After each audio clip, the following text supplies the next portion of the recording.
Hello guys! Hello Cancer! Welcome dito sa aking channel, Kapalaran 888. Welcome! Alamin natin kung anong messages, preparation, gabay energy para sa lahat ng Cancer. This is general reading, so pwede kang makaresonate. Gamitin mo yung intuition sa panonood. Okay. First card natin, Cancer, is Moonbeam. You are on the right path. Okay, wow. So, maganda yung message na yan para sa'yo. Lalo na kung ikaw ay Cancer na meron kang, kumbaga, desisyon na ginawa and nag-iisip ka kung tama ba to na ginagawa mo or tama ba tong direksyon na pupuntahan mo. Parang ganun. Okay.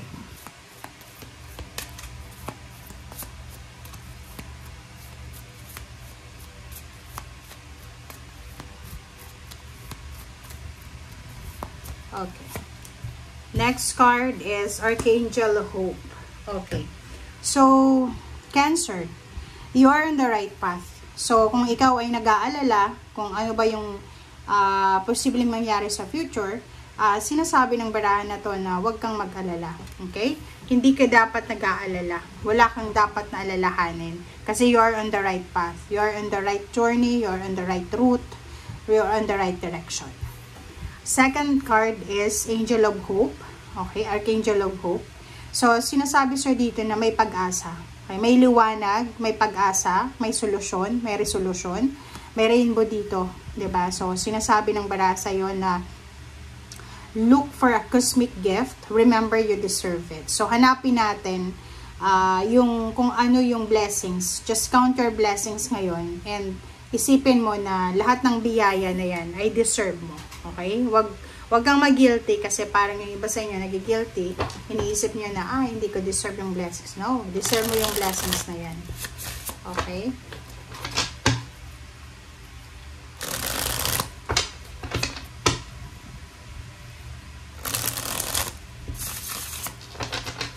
Okay, Cancer. Tingnan natin.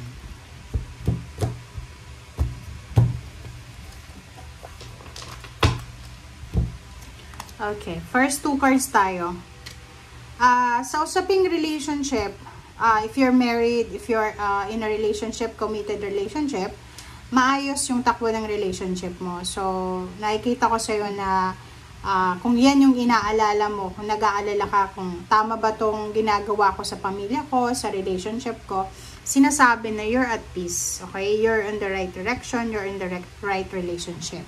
So, yung iba din sa inyo dito, merong mga Cancer na balak ng magpakasal. And yung binabalak nyo sa ngayon is medyo nag-aalala kayo kung tama ba to na binabala ko. So, sinasabi dyan sa'yo na you're on the right path. And King of Cups, kalma. Kumalma ka. Okay, kalmahin mo yung sarili mo, Cancer, kasi ay hindi mo magagawa yung lahat ng mga gusto mong gawin kung masyado kang nag-aalala. Okay?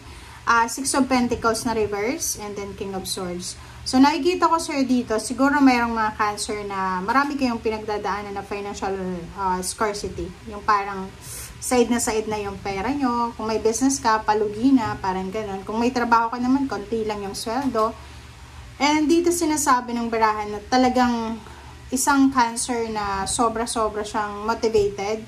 Determinado siya na matapos na talaga tong problema sa pera. Kasi parang hirap na siya. Hirap na hirap ang Cancer na to na hanapin yung solusyon sa financial niya. So, ang gagawin niya is talagang hahanapin niya kung ano yung nababagay para sa kanya.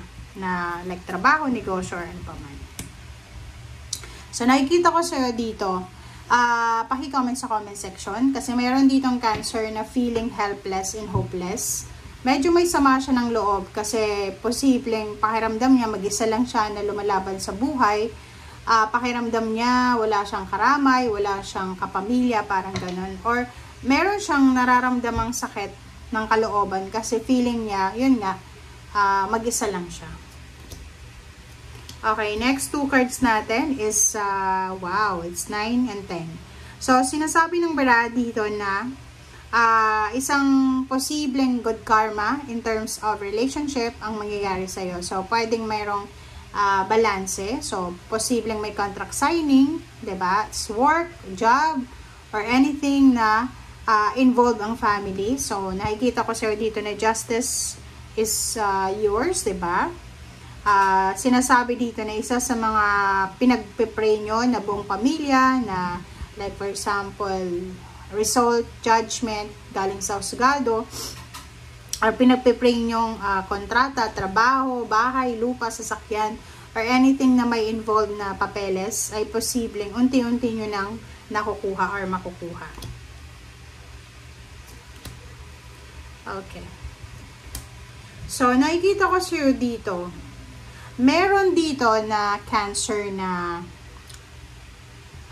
isang mabilis na balita ang posibleng matatanggap mo or natanggap mo na siya, isang mabilis na offer. Pwedeng ang offer na to is long distance job, 'di ba? Yung kailangan mong mag-travel.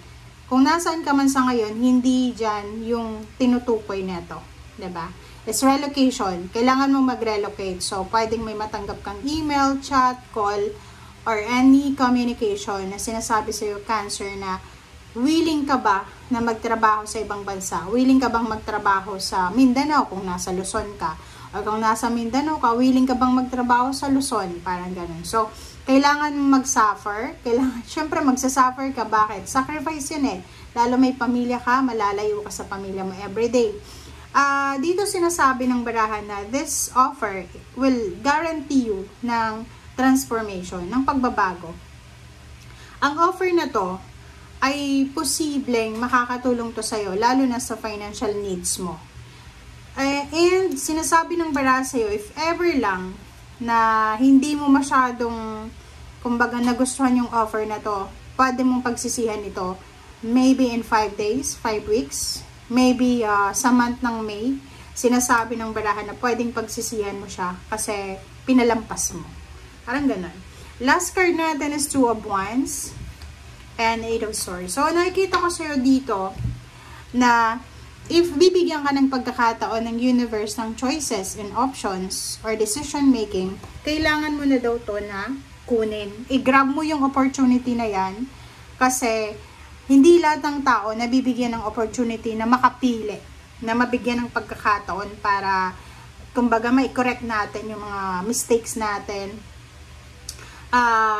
Iwasan mo lang yung sobrang pride. Kasi yun yung pwede natin ditong maging, kumbaga, hindrance or sagabal sa kung ano man tong darating sa'yo. Kasi pag may pride tayo, yun, makakaramdam ka ng pain and heartaches, resentment, grudges, hinanakit, suklam.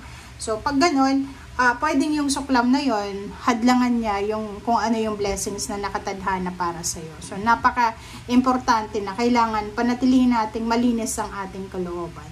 Okay? Thank you guys. Bye!